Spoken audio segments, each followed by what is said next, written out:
Hello, this is Faithful Discourse with Chris Henry, a series of conversations at the intersection of public life and religious faith. I'm your host, Chris Henry. I've had the privilege of knowing Henry Joliet since he was a fifth grader. He grew up here at Second Presbyterian Church, and we've even had the chance to do a little bit of running together. He takes it easy on me, which I appreciate. He was confirmed as a member of this congregation in 2022, and I remember even then, it was clear that he was someone with a deep sense of curiosity, a strong commitment to discipline, and a desire to understand and impact the world around him. Henry graduated earlier this year from Carmel High School, and his accomplishments have already garnered national attention. He was named a 2025 U.S. Presidential Scholar, one of only 161 students recognized across the country for extraordinary academic achievement, leadership, and service. Henry is now a freshman at the University of Michigan, pursuing a degree in business administration with a minor in history.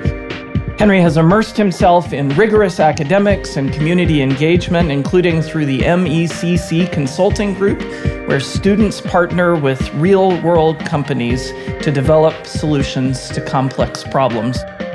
Even with all his accolades and accomplishments, Henry remains grounded in his faith and committed to the relationships and communities that have shaped him.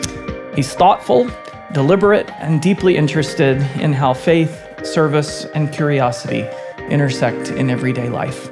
And so, Henry Joliet, welcome to Faithful Discourse. Thank you, Chris. Excited to be here. Really grateful for your time, and I know you're in the midst of winter break and just finishing your first semester at Michigan, and so we welcome you home, and congrats on one semester under your belt.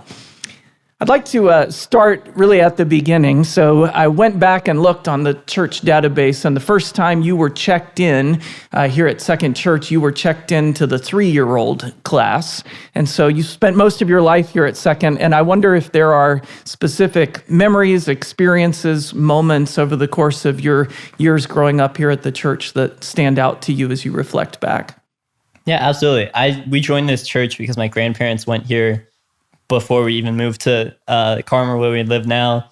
And when I was looking through my grad party memories to get photos for the party, I found the original bulletin from December of 2007, where I was baptized with a few other members of this class that's been with me all throughout my entire life here at Second. Yeah. But ever since I can remember, I've been coming here, checking in on the old computer system, getting the name tag printed out. And there's not one moment that stands out in particular, but there are just so many amazing memories of Bible land and of playing games, watching movies, making even art projects, which were not my favorite as a kid, but it was a great experience that we worked in every Sunday, and then usually we had a trip to Panera planned after us. Yeah, something to look forward to. You mentioned the class that you kind of went really from almost birth through high school graduation with. That's a little bit unique that you really had relationships with classmates that kind of matured over the course of your entire growing up. Tell me a little bit about that and kind of growing up alongside your church friends and how that kind of was different than your school friends. Absolutely. It was definitely different than my school friends. I had one friend that I went to kindergarten with in the church, but when we went through the Carmel school system, we ended up splitting up a grade apart. So there was kind of a disconnect for several years between where my church friends were and where my school friends were. One of the most interesting events of my high school experience was first day, sophomore year of AP European History. I go in and I sat down, and right after me walks in a kid that I probably hadn't seen since 5th grade VBS. And immediately we recognized each other, we stand up, hug, and he sat next to me for that entire year and became, again, a really close friend again. I love that. Despite not seeing each other for past 5 years. Yeah. Did you break out in any Vacation Bible School songs there in AP US History? We did not. I don't think we sang any songs, but there were definitely, as we went through, we talked about, the rise of Calvinism and all of that in the Reformed Church. There were definitely some moments where you could point out, I know this from history, but also we did a sketch on this in second grade. Yes. Oh, I love that. So whenever I prepare to baptize a baby, I always say to the parents, we in the Presbyterian Church, we think of baptism as a commencement or a beginning, that you're starting a journey of faith. And I say they're going to be kind of milestones and markers along that journey as your child grows up. And so we recognize lots of those milestones in the church. We give a Bible to our first graders. We teach the Lord's Prayer to our third graders. Our fifth graders have the chance to be a part of a mission program and Vacation Bible School, what we call 45 Degrees, which I'm sure you participated in as well. And I say another major milestone on that journey will be confirmation, when this child who right now understands nothing about the faith will step forward and stand in front of the congregation and confess their faith and really begin to own it as their own. So you were confirmed here at Second in 2022. What memories stand out from your confirmation journey and kind of that experience of faith becoming not something you were just receiving, but something you were claiming as well? Absolutely. I got confirmed during kind of still the COVID period, that backlog from the real rough times of the pandemic. So we were in sort of a weird situation where it was semi-virtual, semi-in-person. Right. But I really thought that the experience of, again, discovering my own beliefs through the church and seeing my friends, my lifelong, church classmates kind of grow into their positions within the church, I thought that was an exceptional experience. There are some funny stories about just meeting up, talking about the Bible and some tangents that we got off on. And again, there are some good stories, especially in learning from the seniors that we had that year about their stories and kind of building our own picture of what we kind of took from the confirmation process. Right. And you mentioned what I think is one of the real strengths of the confirmation process here, which is that kind of inclusion of some upperclassmen mentors who are a part of that process. And then you sort of served as a mentor to younger students as they were coming up and you were becoming a junior and a senior in high school. Talk a little bit about that passing on from one class to the next and how the older ones look out for the younger ones. It's weird. I mean, I've touched on this a few times. Ever since I've been coming to church, you look for the same kind of couple people that you've known forever. And even if it's not your core friend group, still the other people that are there are generally people that you've seen around the church for many years. Looking at what was the freshman class when I was a senior, there were a bunch of kids that I did not know or didn't know well. So I thought one of the interesting parts of the process was really discovering what they were like both inside the church and just kind of as people outside the church in the real world. Yeah. And then here at Second, we have a sort of capstone experience for a lot of our juniors and seniors. We call it Footsteps of Faith, a kind of year-long study of Scripture and especially the letters of Paul. And then at the end, usually following high school graduation, although I know yours was a little bit different, you have the chance to travel to the places from which Paul wrote and to which Paul wrote, and kind of ending with an experience in Rome together as a group, as the experience kind of capstone. So tell me about Footsteps of Faith and the impact it had on you. I know you traveled after your junior year. Yeah. I'm not even sure I can encapsulate the full impact that class on me. As you mentioned, me along with two of my good friends, who again were there since birth basically, went with a class above us to fill out their numbers a little bit. And I thought that was a great experience to have a little bit of a smaller class. I got to connect with the people, especially the seniors that I didn't know as well. I got to connect with them before the trip and definitely on the trip, just talking, going through what their college plans were, what their plans were for the next 4 years. It was an outstanding experience in terms of developing the community. And then it really developed my knowledge of the Bible and kind of what we were looking at on the journey. Before that, even though I had a basic religious knowledge, I didn't really understand the full importance of Paul and Peter. And that's something that you really see emphasized a lot once you get over there and can see the statues from half a millennium ago. Yeah, it's really something. So now you're kind of on the other side of this full growing up experience. And I'm thinking about people who may be listening or watching who are either raising their children in the church or thinking about that, or folks who are in middle school and high school, what kind of advice would you give to those who are sort of coming up in the church that might be helpful to them as they grow in their own faith? I would just generally give the advice to show up, keep bringing your kids, or keep coming to youth group, Sunday school, all that stuff. There were definitely times, especially back when the Colts were good, times when I did not want to go to church on Sunday morning, and my parents gave me a strong nudge towards coming, either going to Sunday school or just sitting in the sanctuary with them. And that is drilled in the importance of the church in my life, and just the importance of staying kind of disciplined to the Bible, keeping that weekly reminder of what you should be following and what kind of moral path that you should be looking for. I think that's the most important thing. Just show up. Some days you might connect really well. Some days it might be red zone at 1 o'clock. You never really know what's going to hit. So just give yourself as many options as possible. Yeah, absolutely. I wonder if it helped, especially in your very early years, that Peyton Manning was attending here. So at least you had the example of the Colts quarterback in the sanctuary. Definitely cool. A big part of, I think, your experience and your nurturing has been the family that you're a part of, as it is for all of us. And we share something in common. We're both part of 4 sibling families. Tell me about your family and the impact, not only at a faith level, but the formation of you're the youngest of 4. Tell me about that experience and how it's shaped you.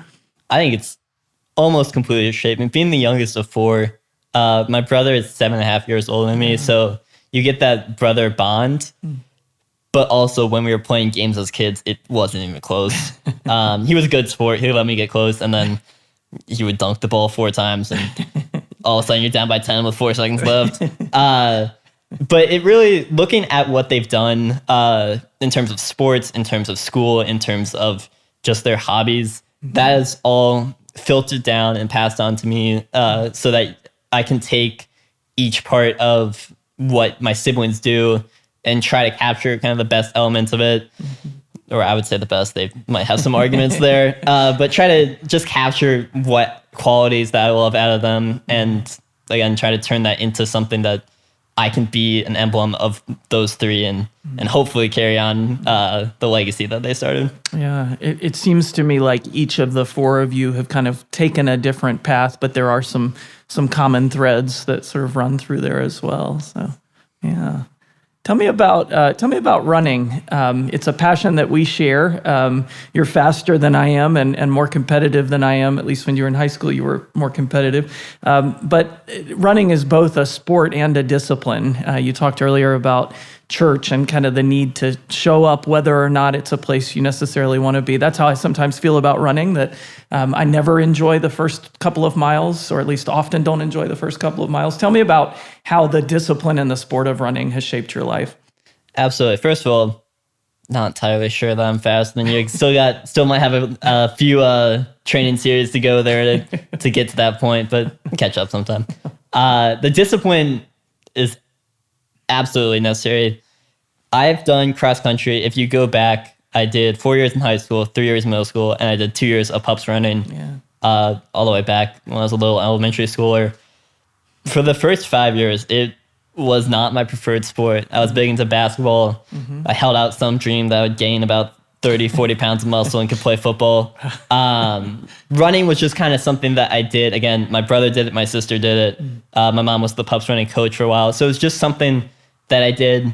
And then I got to high school. And the amazing thing about Carmel's running program is it's really on the person, the individual, to either commit or kind of fade out running. So junior, senior year of this program, I started getting really into running, started running on my own, doing a half marathon, stuff like that. Yeah. Because it sets you up so that it has to be your internal kind of commitment to this discipline of running, where every day the practice is, you run for 40 minutes. That's your time. It's not, you don't have to go at a certain pace. You don't have to reach a certain checkpoint.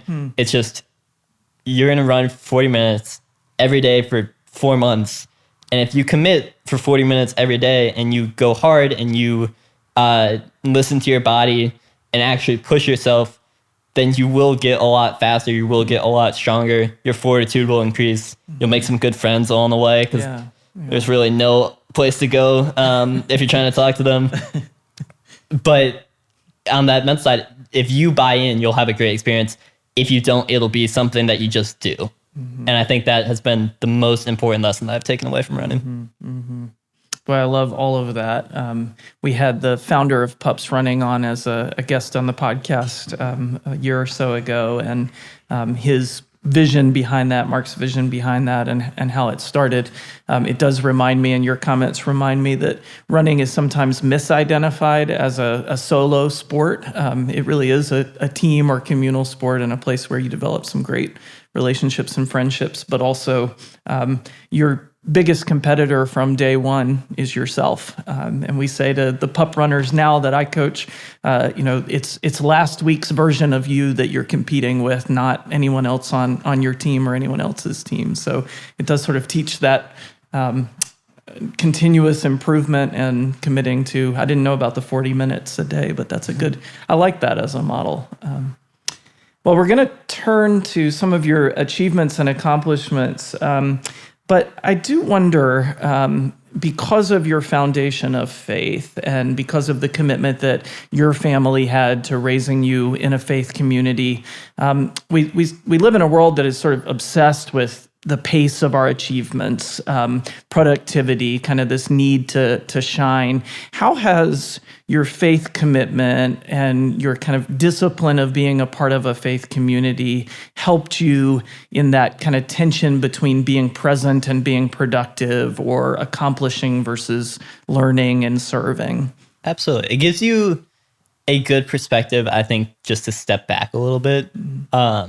Michigan, especially the Business School of Michigan, has a very intense club recruiting process where you have to apply to a bunch of different clubs. You go through multiple rounds of interviews, and you're essentially competing against the kid that sits across the table from you in class. So it can get very rough during that thing, especially a lot of them will send back responses on the same day. So there'll be days when you're getting 3 or 4 rejection emails that you thought you had put a good amount of work into. I think faith gives me at least an opportunity just to kind of step back and say, this isn't everything. I can still rely on the people that I've met, on the kind of foundation that I have.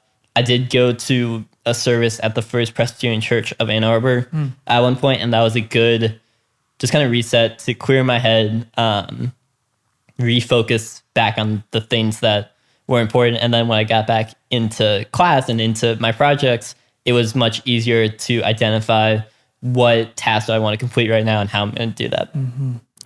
I love that. So we'll transition. It's from your roots here at Second. It's been really incredible to watch already the ways that you're shining beyond this place. And one of those ways is being recognized nationally as a U.S. Presidential Scholar, which is an extraordinary achievement and something that very few people can put on their resume. Tell us a little bit about the process behind that, kind of what role you played versus kind of being seen by those beyond and outside of you, and kind of what it means to be recognized in that way. Try to take you through the process. The selection, at least my understanding of it, is they send out, I think it's 5,000-ish kids get invited to apply. And that's based on a combination of standardized testing scores like the SAT and the ACT. Right. And I believe schools can nominate certain kids to, if they haven't met that threshold, or I'm not entirely sure how it works for arts and technical, but they can nominate kids to be able to apply for this. And then when I did it, it was 5 essays, and you had to get a letter of recommendation from a teacher, coach, minister, something like that. So the essays, some of them were your basic, kind of college application essays. Tell us about one hardship or one challenge that you've overcome. Some of them I thought were more interesting. My personal favorite was pick a piece of art, could be movie, film, song, something like that, and explain how you think it shows the world or how it demonstrates what the world is about. That was a lot more of a creative essay than I wrote for most of my college applications. Yeah.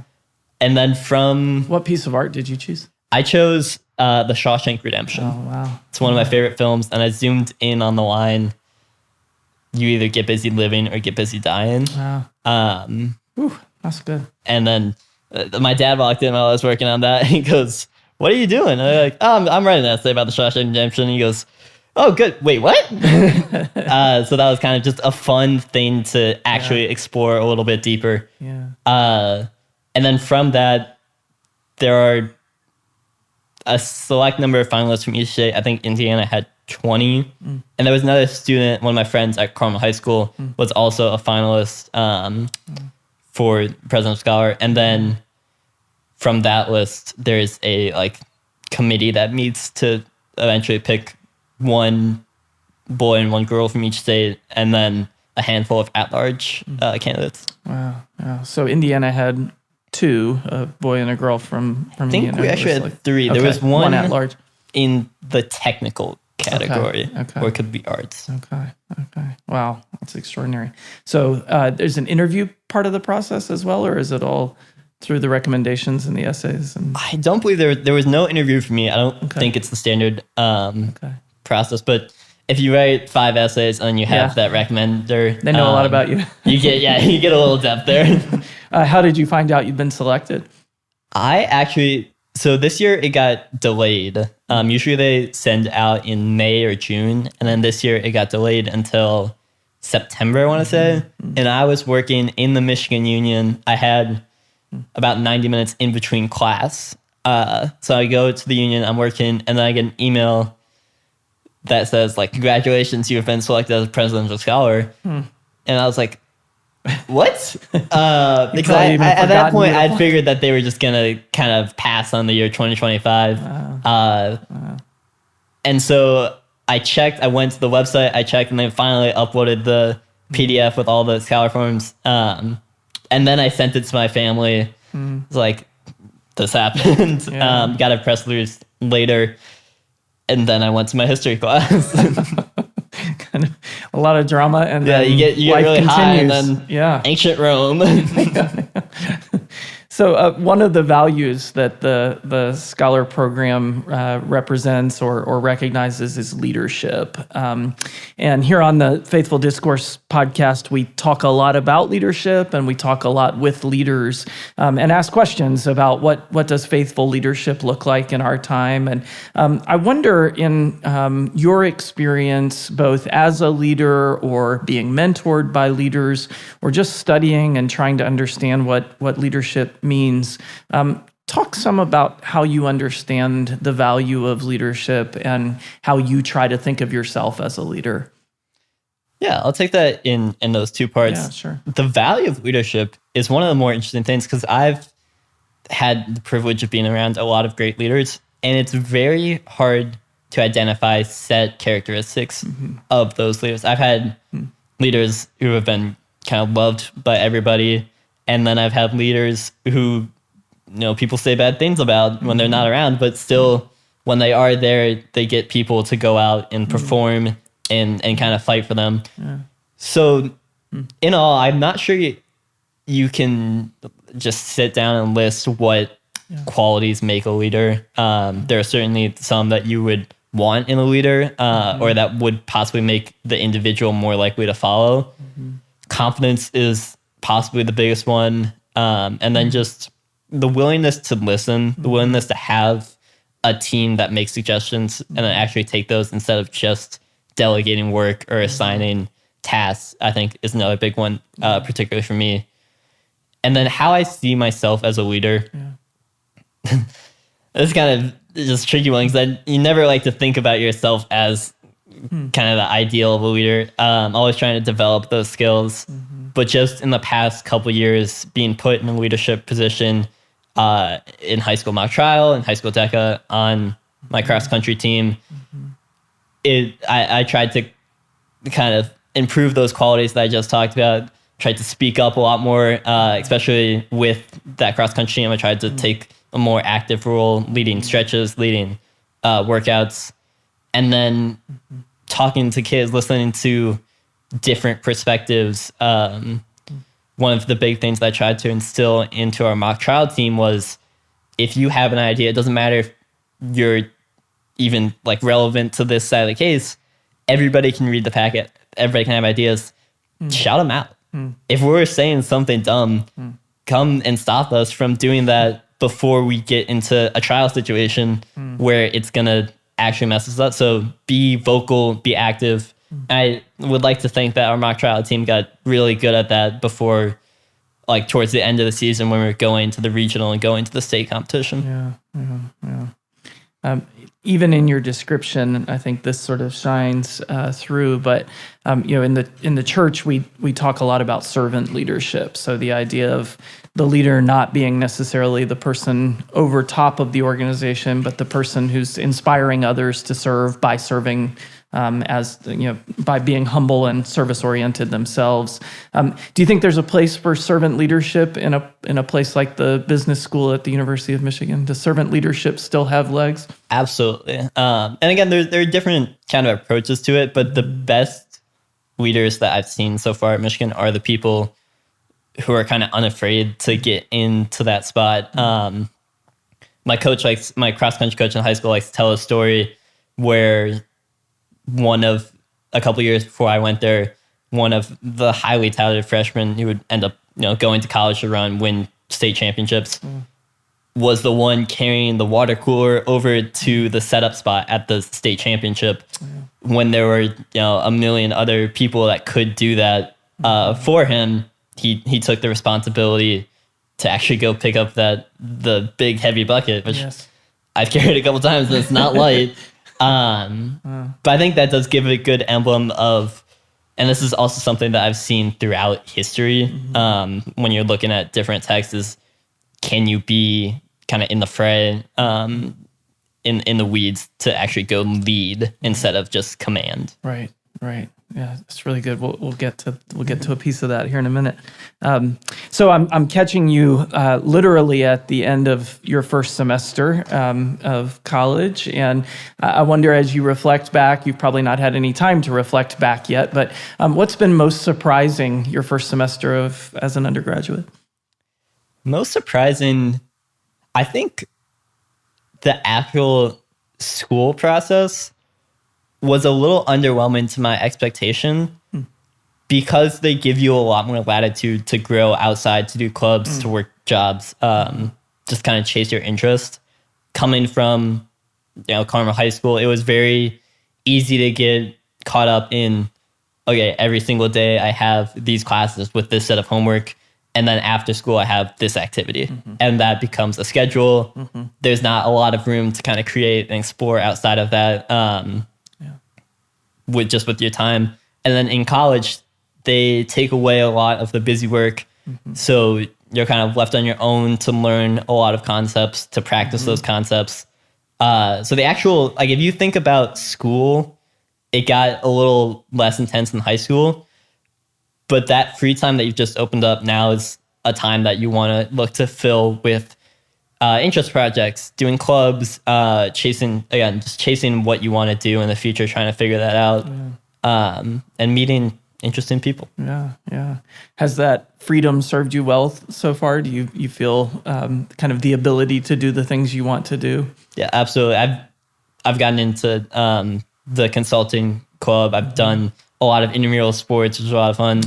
Just been working out a lot more, trying to focus on building myself first. And again, meeting people is probably the best part at Michigan so far. Yeah. So you've combined a business administration major or degree program with a history minor. And when I asked someone who knows you well what I should inquire of you in this conversation, what they pinpointed was your lifelong fascination with history, that history really has been a passion for you since childhood. Tell me where that comes from, and are there particular eras of history or movements of history that you're interested in, or is it kind of the full sweep? I'm not sure I can pinpoint where exactly it comes from. I was a big reader. My mom took us to the library multiple times a week as a kid. And at some point, when I was maybe 7 years old, I got really into World War II books. There's a lot of good like historical fiction surrounding World War II, especially aimed at younger children. Yeah. And so that kind of carried me for several years learning about, I started mostly with kind of the history of war, going through the major American wars and then trickling off into some like the European wars.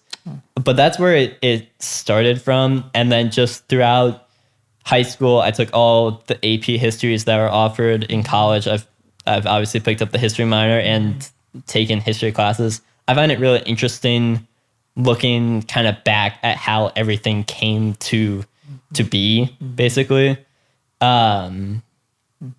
Was there another part to that question? I'm sorry. Well, does it influence the way that you're approaching the business degree? Like, how do the two interact for you, at least so far? I know it's early. Yeah. Another one of the podcasts that I really like to listen to is called How to Take Over the World. And it's an intense podcast, but it covers a lot of historical figures and tries to pull lessons from them, pull kind of qualities from them that shows why were they able to take over the world and stuff like that. So they do a lot of generals, a lot of kings, and now working into some of like the earlier business leaders. So I think it's interesting to look at that and see what makes a great leader, what makes a man be remembered in history, or a woman be remembered in history. And you look at a lot of those qualities, and it's kind of the same things that you could pinpoint down to leadership. And in terms of like the business standpoint, the common phrase is business is war. You can look at that and say, if you look at it from kind of a military perspective and change some of the variables, it does start to match up to war. And you can now take it back and say, all right, how do I capture whatever my next goal is? And how do I do it in a way that's beneficial to my soldiers, employees, and the people outside of the battle? Interesting. Yeah, very interesting. So I'm married to someone who also makes sure that our boys spend a lot of time in the library. And our older son, who's now 12, but he was probably 7 or 8. He started reading the I Survived series. So when you mention historical fiction aimed at children, and I've been fascinated because he finds a lot of comfort in reading about these horrific events of history, and the kids, I guess, that survived some of the most dark chapters of history. But I think part of that is understanding is mastery at some level, that if I understand it and have the information, then I somehow have some more control over it or something like that. I think your translating of history into contemporary practice makes a lot of sense.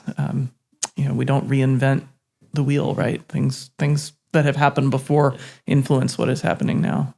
Probably also speaks to your real interest in the Footsteps program and the reading of the letters of Paul. So much history in that travel as well, right? Absolutely. I mean, going over there, it's even more like I want to go back now. My freshman semester, I took history of Rome, which covers ancient Rome from roughly the start of the Republic, so about 500 BC to about 280 when it starts to kind of fracture into the two different empires.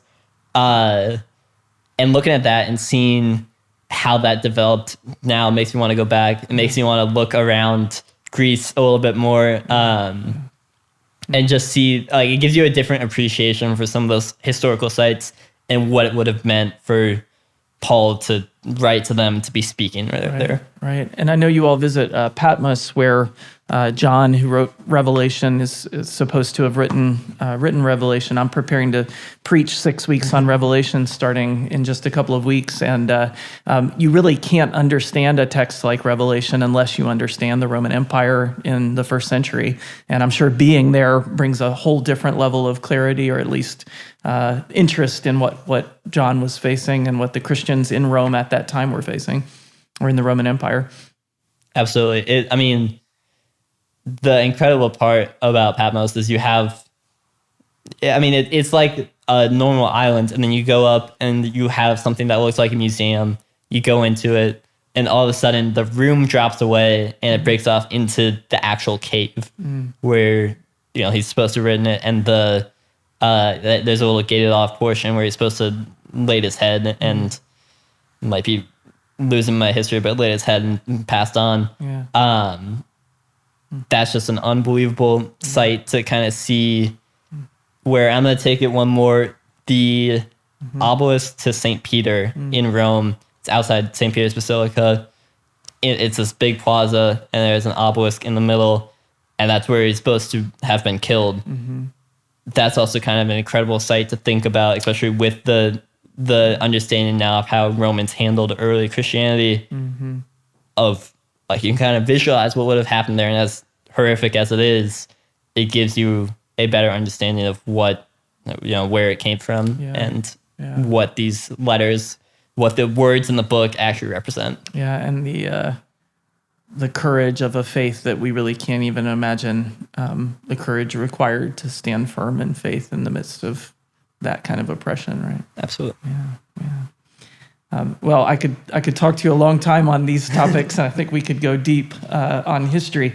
But I do want to sort of turn attention more to kind of the future, but also some of your thoughts about kind of how we're shaping the next generation of leaders. So what do you think my generation of leaders miss or don't know or get wrong about the future generation of leaders who are being shaped right now? Seems like a trick to make me guess your age. I'm not sure there's 43.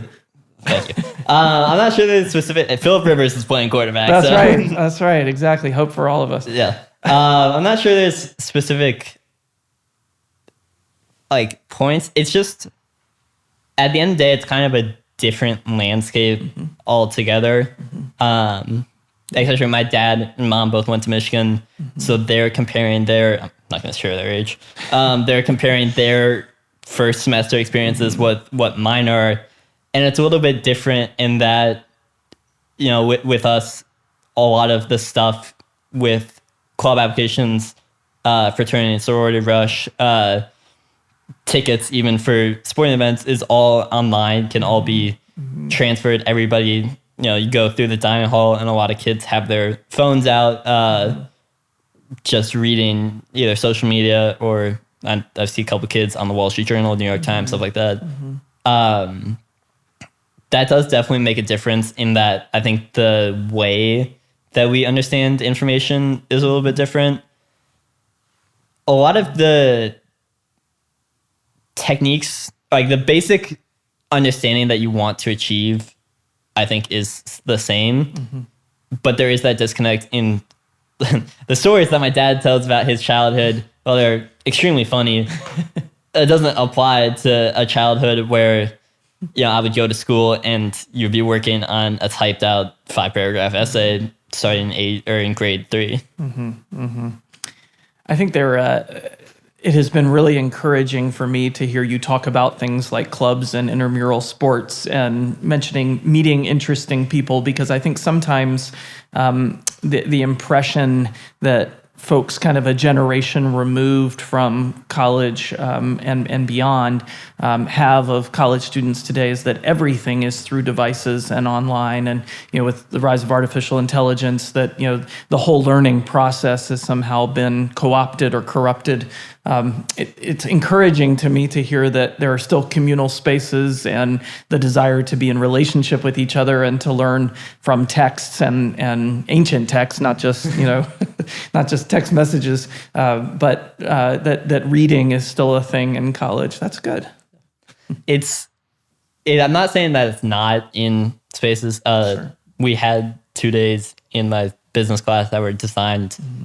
How do you use AI? How do you make the best prompts? What you should watch out for, stuff like that. And everything. I mean, I got an email the other day that said, for my accounting class next semester, this is a no technology class. You are responsible for having the materials with you when you come to class. So it's definitely, and that's a shock to most of us. It's definitely well integrated into society now. And one of the most interesting things to look forward at is how is AI integrated. A lot of older generations have kind of pointed to how the internet was this kind of scary thing, and even some older generations, how the calculator was a scary kind of tactic to say that kids are going to lose skills, and then it just become part of a normal life. So that's one thing. I don't know where you draw the line between what skills that kids should have and what skills they can kind of rely on artificial intelligence to perform. Right. But looking at where that goes, I think is the most pertinent question to our education system going forward. Yeah. No, I think that's so true. One of the thinkers who I follow, one of his insights that's been really helpful to me is that as technology increases and the speed of change increases, the ability to tell good stories will be the thing that sets humans apart. And so I hope there's still a place for those of us who tell stories in our work. And I think that could be all of us in some ways. I think storytelling is a really powerful medium for whatever area. Some of the stories that you've shared in this conversation that have shaped your life, those are not, technology can't replace the human desire to hear and tell stories, I think. So tell me, as we do look to the future, what excites you the most about the next 5 years? You'll be rounding out your experience at Michigan, and what comes next for you? Yeah. What excites me the most is it's really all open to me at this point. The joke at Ross, the Michigan Business School, is that undergrads there, they go into consulting or they go into investment banking. And those are the two pathways. And they're definitely our top pathways out of there. Looking at what that can turn into, I think, is a really interesting concept. I've talked with a few alumni, like recent alumni or seniors at Michigan, who are going to do consulting and then come back for law school and go into litigation beyond that, go into some sort of private practice beyond that. That is something that interests me. It works well with the history kind of background. Yeah. But also, I don't know, we have 4 years. When I walked into high school, I had no idea that I was going to develop this fascination with law, thanks to John Grisham mostly. But looking at the next 4 years, I look back to where I was as a freshman in high school, how different I was, both internally and just with friends externally. I think it provides a lot of opportunities. I'm excited to redo another round of club recruiting coming out of this winter break. So I'm excited to look at some of the more interest clubs instead of clubs that I felt I needed to set myself up professionally. So again, it's really an open book at this point. Just ready for the ride. Yeah. Well, I think your openness to the possibilities that may emerge is one of your great gifts. And in my experience, the right ones do emerge, and our responsibility is to know when they're before us and to take advantage of them for sure.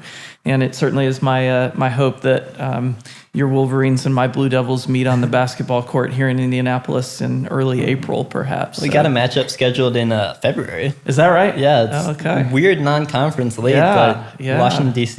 Well, these looking to be a good game. Yeah. Well, these top programs have kind of added tough games in the middle of the season just in the last few years, I think, trying to improve their tournament resume as well as have tough matchups. I don't know that Duke's going to get a lot of challenge in the ACC this year, so Michigan will be good to have on the schedule.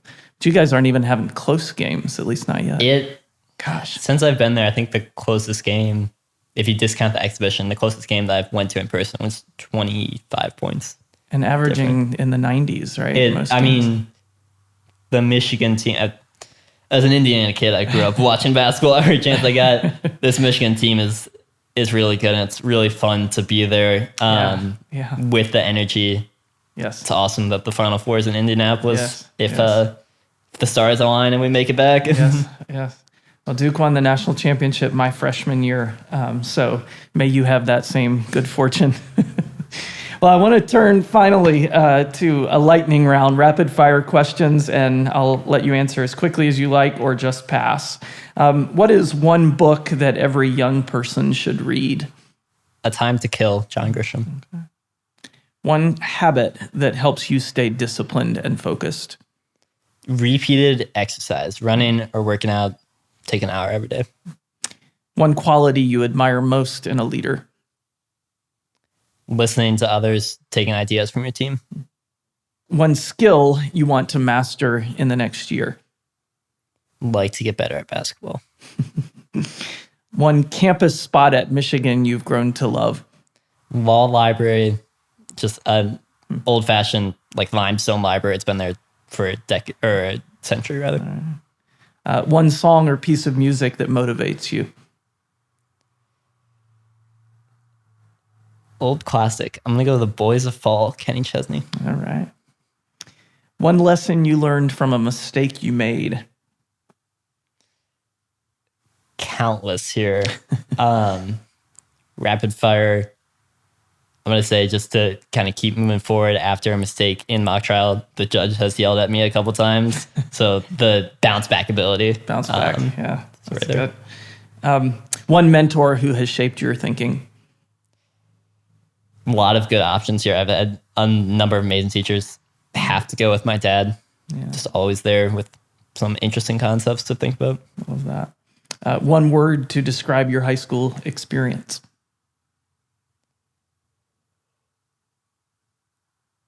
Fun. And finally, one era of history you would like to return to and live in.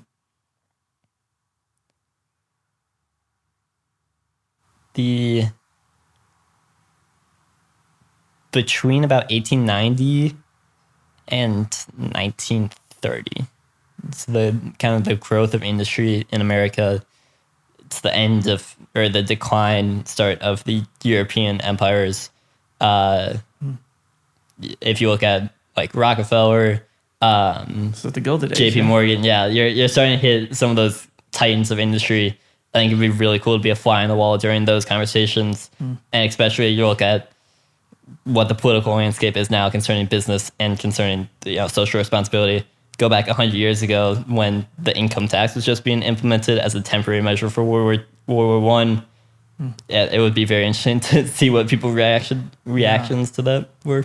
A degree of social responsibility that perhaps we wish our business leaders had now.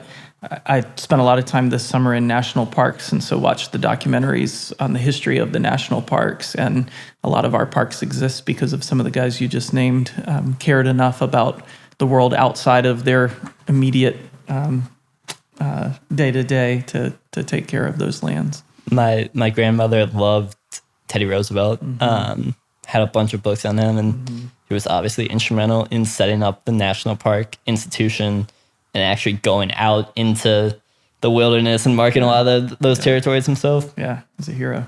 Absolutely. Henry, thank you so much for sharing your story and your reflections and your wisdom and your insights with us here on the Faithful Discourse podcast. You have a natural curiosity and a deep humility and a commitment to service that are all inspiring. And it's been a joy to watch you grow in this place and a joy to watch you as you continue your journey wherever that might lead you. Thank you for being here. Thank you for having me. Go Blue. And thank you to all our listeners. If you enjoyed this podcast, we hope that you'll share it with a friend, give us a review or a rating on any of the platforms on which you receive and listen to or watch this podcast. And let us know what topics or guests you would like to hear from in future episodes. I look forward to continuing the discussion on the next Faithful Discourse with Chris Henry. And until then, take care of each other.